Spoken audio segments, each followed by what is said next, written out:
Hello, fellow spellcasters. I really won't be using this sketchbook for the video, but I mean, this is just for intro purposes.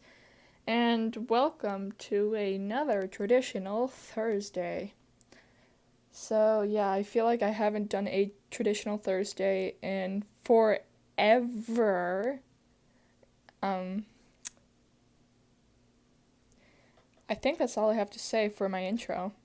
So, the reason why I'm not going to be using my sketchbook is because I'm going to actually be using the printer paper, and I'm going to be showing you how I make pages of My Life as a Programmed Snow, which is the comic that I'm uploading pages of. Well, not really pages, 10 panels at a time, since that is the photo limit for Instagram, onto my Instagram.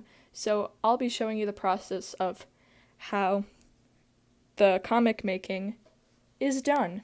A page right here. This is a page of script. You may notice that some things are crossed out. These are like little revisions that I made. Since this isn't necessarily a final draft script, I change it up as I'm working on the comic just so that way I can end up saving time for myself and so that way I can get things done quicker. Now, you may also see these little check marks right here, which I'll zoom in on that. I put these when I'm finished illustrating the panels where these lines are from. And then you'll also notice these little lines right here connecting other lines of dialogue, which this is when to indicate that these two pieces of dialogue, take for example, Snow talking about a character called Professor Rain, and she's like, maybe this is like my second creator, and Golden's father, Golden's like, let's not assume things just yet. These two pieces of dialogue are in the same panel, which I will show you an illustrated example right here. The text is a bit tiny, but I think it's readable, at least to me. I hope it's readable to the people that end up reading it.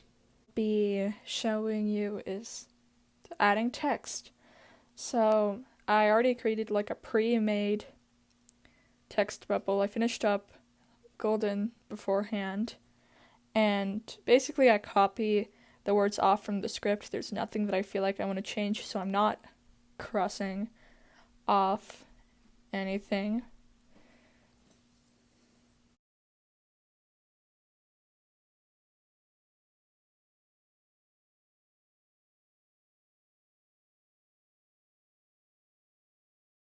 Now, thankfully, since I do make the panels in pencil, I do get the freedom of erasing things very easily, and I do get to change the text bubble, or at least the size of the text bubble, whenever I want to.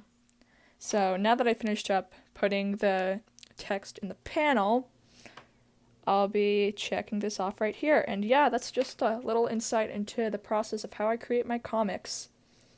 At the end of this, I'll put a page number at the bottom so that way I can eventually put this in a folder with the other pages of the comic, which I'm trying my best since I've got a camera in one hand and everything else in the other. Good enough. I won't be showing the folder since I don't want to damage the page. I'll fix it after recording. Anyways, that's all I gotta say. Thank you for watching this video, and that's all I've gotta say. This is Witchy Who signing off.